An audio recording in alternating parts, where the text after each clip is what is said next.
Yan mga kapatid, magandang hapon po sa atin ha.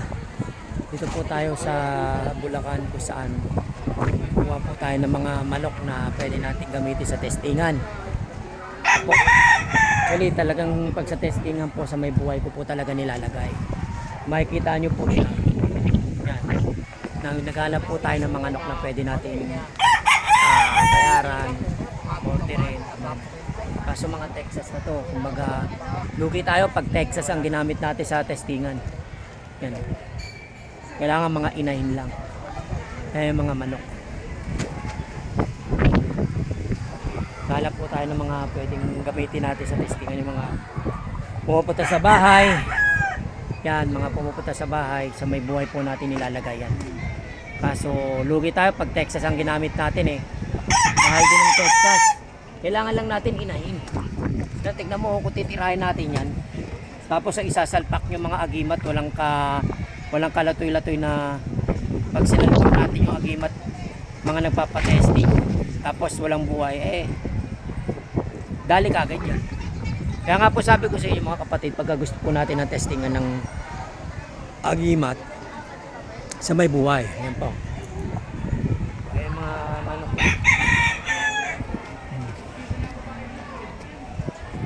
May manok, medyo bulag to, matapang. Tapos ito inaalagaan. Ayan. Inaalagaan yung mga. Tapos tingnan natin yung lugar kung saan yan.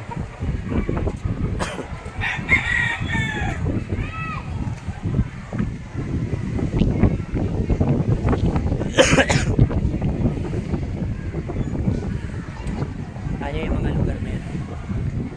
Kapatid naghahanap po tayo ng ngayon, ng manok na pwede natin ulit testingin kasi halos naubos na sa lugar namin yung mga manok kakatesting namin.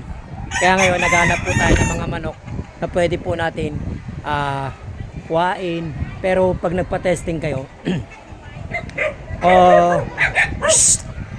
sinubukan nyo yung mga namin testingan, kailangan make it sure na sagutin nyo na rin yung manok kasi medyo mahal talaga yung manok eh.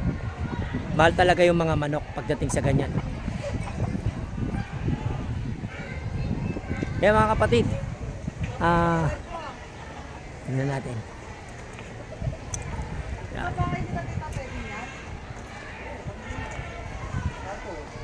Yan yung mga manok na yan.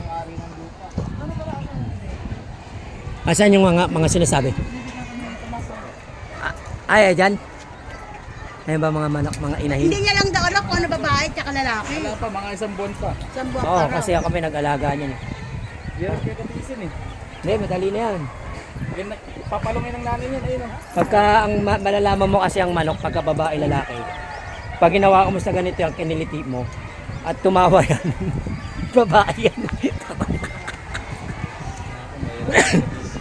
Pag kiniliti mo naman yan at lumaban, lalaki. Diba? Pag ang babae kasi pag kiniliti mo ganun alam na mangyayari. Tulad yan, nagkakakiti. Hoy! Kasi tinetesting ko kung may airgun tayo. Suutan natin ang agila. Dahil lang ginagawa ko dyan. Pinalalaki ko tapos ginagawa ko. Pinaano ko yan mga kapatid. Bibigyan tayo ng sisiw. Yan. Mga one month pa, kita na yan. Medyo Maliliit pa yun. Sabi yung ay sa ano. Hirap at hirap. dumudungaw. Kaya mga chicks yan pag dumudungaw. Nag-ano na. Diba? Kaya yan mga kapatid. Bibigyan mo ako niyan.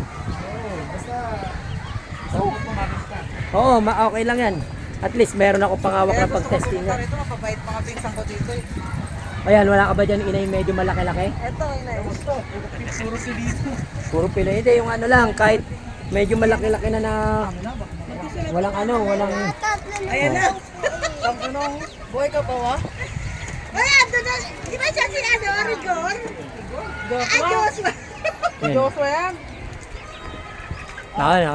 Nagpunta pa kami ng Bulacan para lang maghanap kami ng mga manok. Sa birthday na lang ang papa ng papa nila. Ha? Ang gusto niya pera. Paano kung wala rin pera? Ang dami nilang sisiw, ang dami nilang manok. Soft drinks. Pero kailangan namin.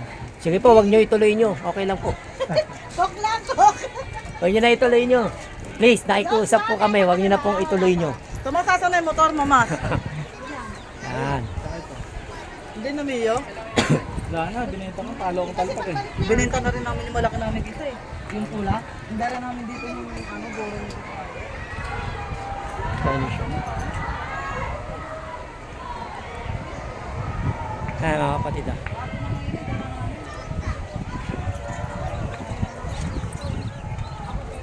Mahirap talaga maghanap ng manok.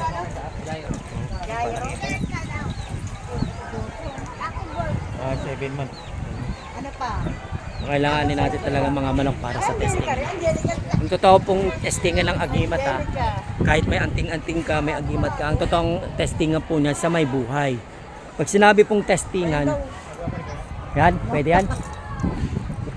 Yan. Oh.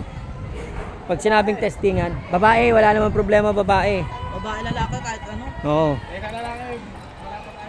Oo, babae. Yan. Pag sinabi kasi testing, kaya nga testing sa may buhay. Hindi mo agad siya pwedeng ilagay sa may buhay na tao kapag sinabing testing kasi pag sumabray, tapos ka. Kaya nga tinatawag na testing. Para maintindihan niyo po, tulad po niya pagkakanta ka, magmamic ka, tetestingin mo. Ganun din po yan. Hinuhuli na nila yun. Hinuhuli na niya.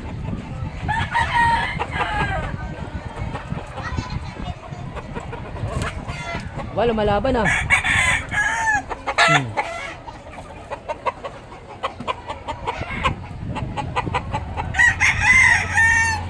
Lumalaban yung isang Texas.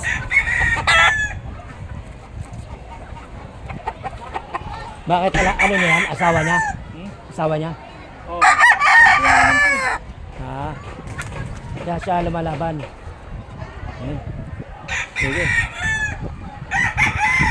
Nanguli siya ng manok para ay habulin ka niya pag ano. Salbahe lang talaga pero magaling.